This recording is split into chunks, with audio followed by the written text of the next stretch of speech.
Welcome back to the Think a Better Thought Training Your Mind for Success Deep Dive Series with your author and host, Shane Boring. Yours truly. Today, we're going to dive into chapter 12. We're going to talk about practicing forgiveness. It sounds wonderful, doesn't it? Tell you what, forgiveness is a word I used to run away from. To forgive is to set a prisoner free and discover that prisoner was you. What I learned, that was Lewis B. Smedes. That's a really nice quote, you know.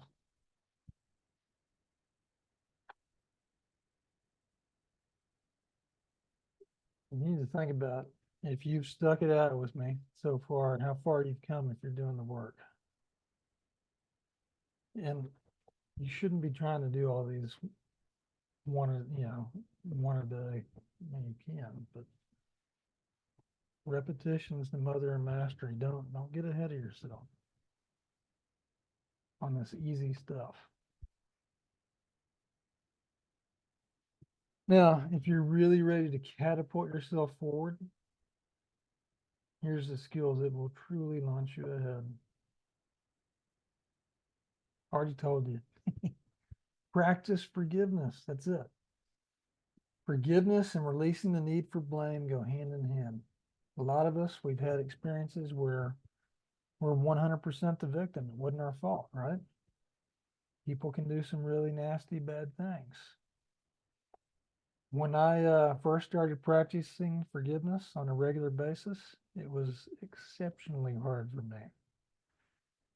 I didn't really feel much of a positive difference either. I felt like I was just going through the motions. And if you have to just go through the motions at first, do it. That's probably what I was doing. But sometimes you have to act your way into better thinking. So just being willing to try is a huge win. So that's a success. Be proud of yourself for being willing. Okay. It wasn't really, when I first started to really explore more of spirituality, that's when I realized forgiveness was just a word that I was using. Yeah, I forgive you. You. That's how I lived my life.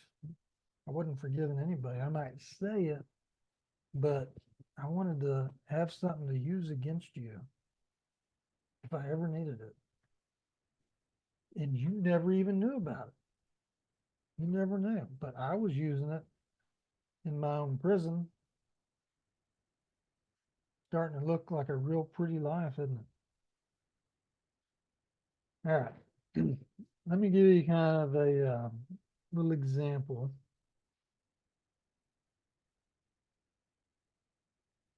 Which is most of this chapter. I just want to make sure I'm not going to miss anything. Let's pretend that you're going on a big vacation. Okay. It's the vacation of life. You can go anywhere you want to. There's only one catch. You have to take your bags. You keep up with your bags. You go to the bathroom, your bags go with you. You go out to eat, your bags go too. When you go to bed, your bags are in bed with you. Every second you spend on your vacation, all your bags must be right there with you. You can have as many bags as you want, so long as they stay with you.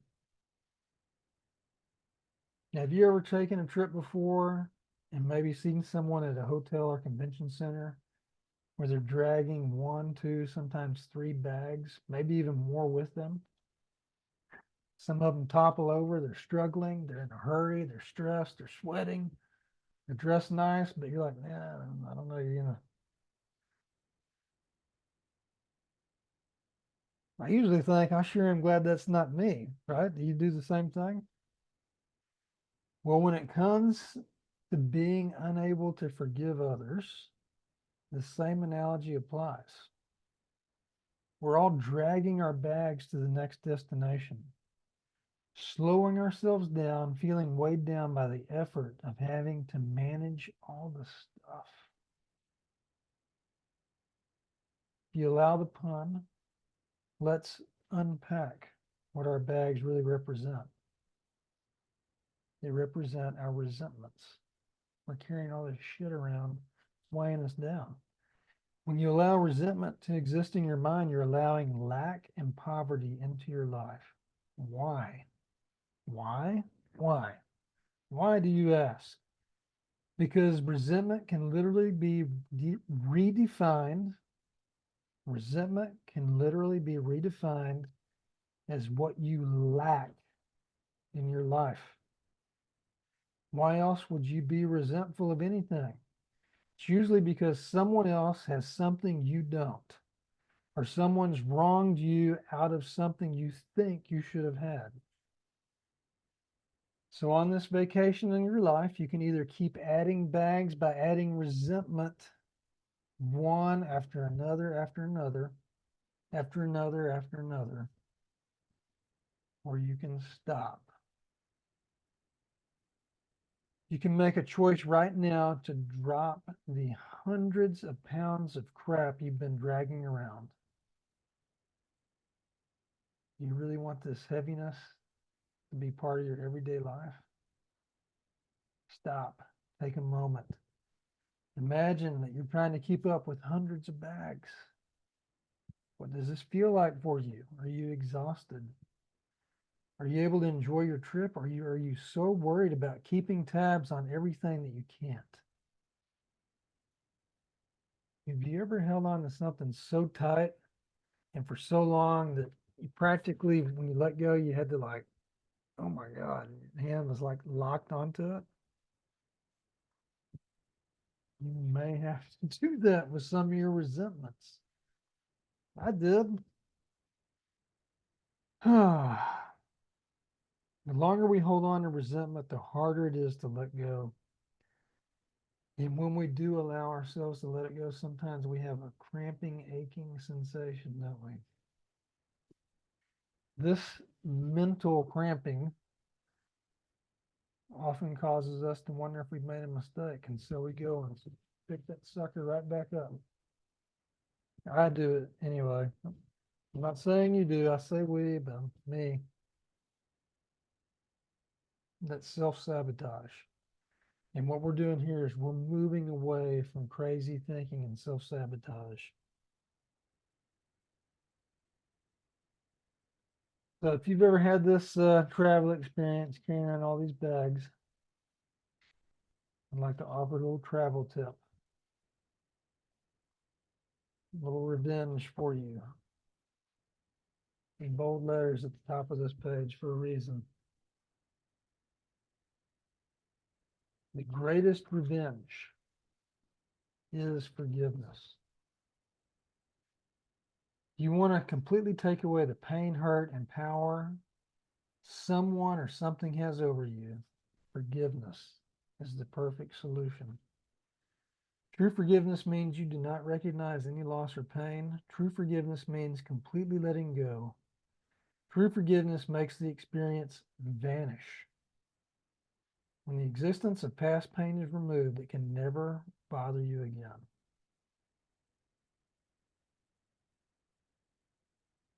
So if you're like me, you may have gone through and experienced hundreds, thousands, maybe even millions of times, right? But in the end, you got to look at it and be like, how's that working for me? What if I change my perspective on revenge? And what if I was able to actually use forgiveness as revenge? Again, it's easy for me to write this. It's easy for me to read it to you. But we'll still make this practice of forgiveness torturous, won't we? I've got somebody I need to forgive right now. A few people financially, some financial forgiveness.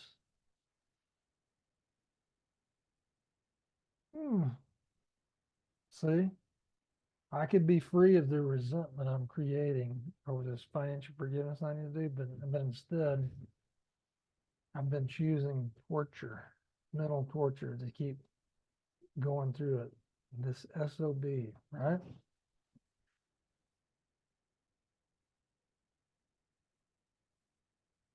I'm going to challenge you a little further, okay? I don't want to point, but can you accept your life as it is right now? You're in the position you are, whether somebody stole from you, whatever, can you just accept that you're responsible for you in this position right now? You can accept your life as it is. Okay? When you take responsibility for all the decisions you've made in your life, you'll experience a freedom unlike anything else and open pathways for joy and everything you've ever wanted to flow towards you.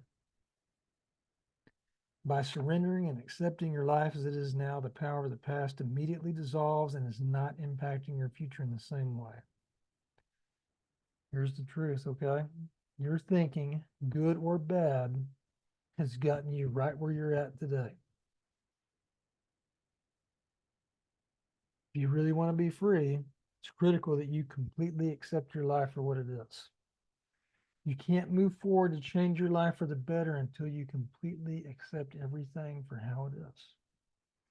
Your attitude towards your job, your house, spouse, car, friends, enemies, etc., are all the result of every thought and decision you have ever made. How much of that is made of resentment? You've been wondering why you keep having the same stuff and the same problems, right? Here's your answer. You keep holding on to the same resentments, your emotional baggage, and as you travel through life's vacation, you keep picking up more, weighing yourself down more and more until you finally collapse. Here we go. Here's some steps. Get rid of your resentments. Replace your resentments with gratitude. Number one. Number two, instead of allowing your resentments to have power over you, surrender to them and learn from them. Three, let your resentments be your instructors. Resentments can show you what you lack in life. Four, all your resentments lie in the past. By surrendering and accepting your life as it is, the past immediately has no power over you or in your future. As simple as that.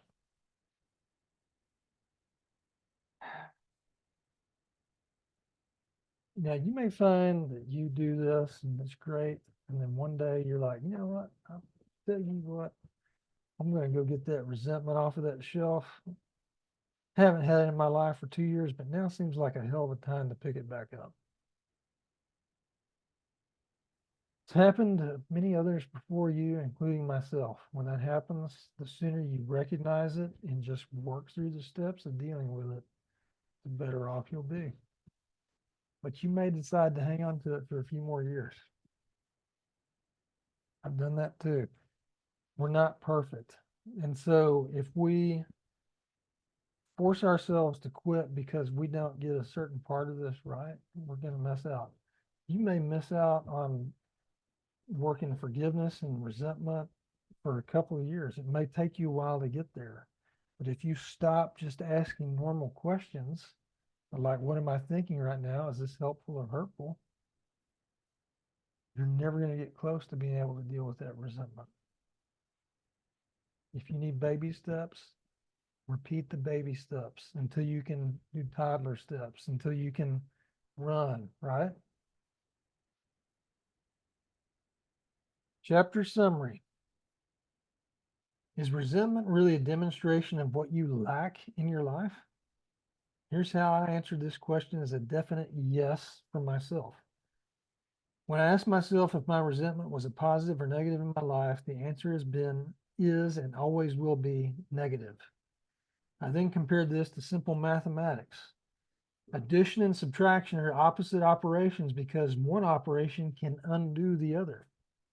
Adding 12 and 7 to get 19 is the opposite of 12 minus 7, leaving 5. It made sense to me with this comparison that my feelings work in the same way with the quality of my life. Positive feelings added to more positive feelings create a higher number of positive experiences and feelings. Were any negative feelings added in only subtract away from the total positive experience?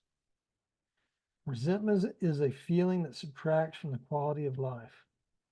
Become more and more actively aware of your feelings and arm yourself with feelings of gratitude. When you notice feelings of resentment, quickly rid yourself of them with gratitude so that they do not subtract from the total quality of your life. As you practice this more and more, you will become acutely aware of the great danger resentment plays in your life. And you will become more prepared, ready, and able to once and for all completely let them go. You can download that free. Okay, here's our training exercise. It's also free. Take one negative experience and ask yourself if you're ready to quit giving total ownership to the people associated with this experience and claim it all yourself. Look at this experience and ask yourself if you've been using it as an emotional crutch, leaning on it to explain away failure in your life. Ask yourself if you can set it down now and walk away from it, just like you would baggage you no longer wish to carry. Think about what it would feel like to not be weighed down by this experience.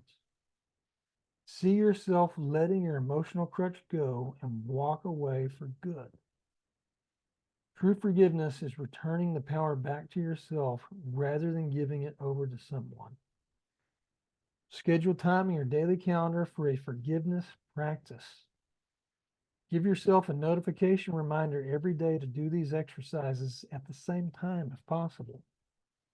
Use thought provokers, objects that are visibly out of place, designed to make you stop and think about revisiting the practice of forgiveness. Now, we're going to go deeper. This tool is one of the hardest for many people to use, but is also the most powerful to completely get out of yourself. This tool will free you from the prison of resentment.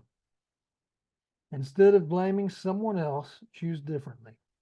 Choose to see the person who's hurt you as actually experiencing positivity.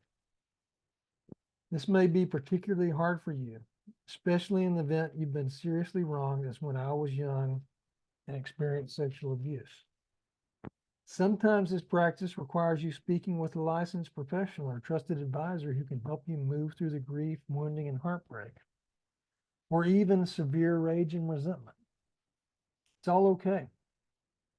This is your path towards enlightenment and becoming a more self-aware person. Ask for forgiveness where you have been wrong. Keep your side of the street clean.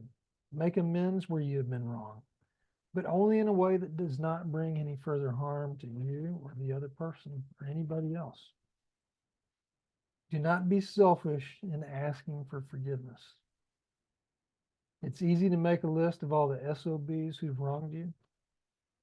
You can make that list and then add to it. Do the harder ones later.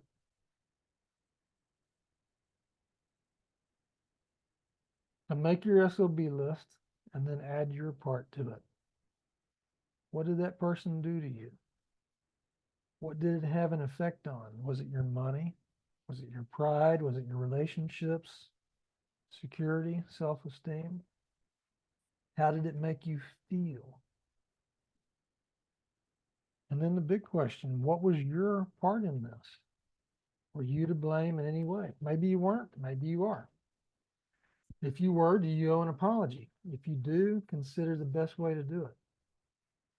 Consult the advice of a trusted advisor, friend, professional if you feel that you need some help in that, on finding the best approach. There's real power in admitting where you have made mistakes or need improvement. When you're able to be truly honest with yourself and others, you're able to be who you truly are and can grow and improve there. When you are hiding who you are, pretending to know or be someone you aren't, you limit yourself from growth. What if your apology isn't accepted? If you've made an honest attempt in making amends, there's really nothing more you can do. You've swept your mess off the side of the street. You have no power or right to control what they think or choose to hold on to. It's simply not your business. Do the next right thing and think a better thought. Tough work. Forgiveness, dealing with resentments. This is what we're all working on in the next chapter. Deleting the negativity in our life. When you look back at the minuscule amount of time we're spending here on this versus all the shit that you take in every day from everywhere, it takes a lot of work. You know, an airplane just doesn't go up in the sky and fly. It takes, I mean, max power, right? And all the jets to get it going. And then once you're up, you can only go on one, supposedly. You even glide for a while, supposedly. Anyway, yeah, next chapter is going to be a good one. Delete the negativity in your life. And then I'm going to look forward from there. Well, we're halfway done. Won't get too far ahead. Thanks for being here today. I'm glad you are. Think a better thought.